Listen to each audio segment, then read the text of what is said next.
दरम्यान Paratwada viral video प्रकरणी आणखी दोघांना अटक करण्यात आली आहे। आतापर्यंत एकूण 4 जणांना अटक करण्यात आली आहे। आणखी तिघांची पोलिसांकडून चौकशी सुरू आहे। आरोपींची संख्या वाढण्याची शक्यता वर्तवली जाते। व्हायरल व्हिडिओ प्रकरणी अचलपूर परतवाडा बंदची हाक देण्यात आली आहे। सर्वपक्षीय आणि हिंदुत्ववादी संघटनांकडून ही बंदची हाक देण्यात आलेली आहे।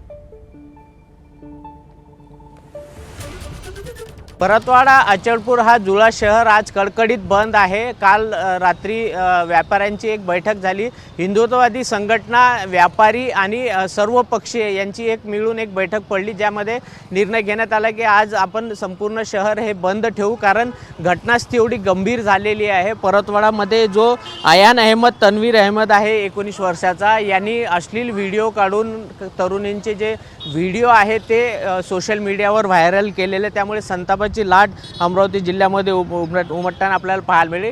काल त्याला अटक करून न्यायालयात हजर केले, तर 21 तारखेपर्यंत अयान अहमदला पोलीस कोठडी मिळाली आणि त्यानंतर काल सायंकाळी परत उजेर खान, इक्बाल खान हा अयान अहमद याचा जो मित्र आहे त्याला सुद्धा पोलिसांनी अटक केली आणि जो मुख्य आरोपी अयान अहमद याचा जो मोबाईल आहे तो पोलिसांनी जप्त केलेला आहे आणि त्या तपासामध्ये आता किती मुलींसोबत त्यानं लैंगिक छळ केलेला आहे आणि किती व्हिडिओ त्यानं व्हायरल केलेले याचा तपास आता पोलीस करणार आहे। जी पोलिसांनी माहिती दिली की या प्रकरणी 8 मुली आम्हाला निष्पन्न झाले, परंतु तक्रार अजूनही एकही पीडित मुलीच्या कुटुंबियांनी दिलेली नाही।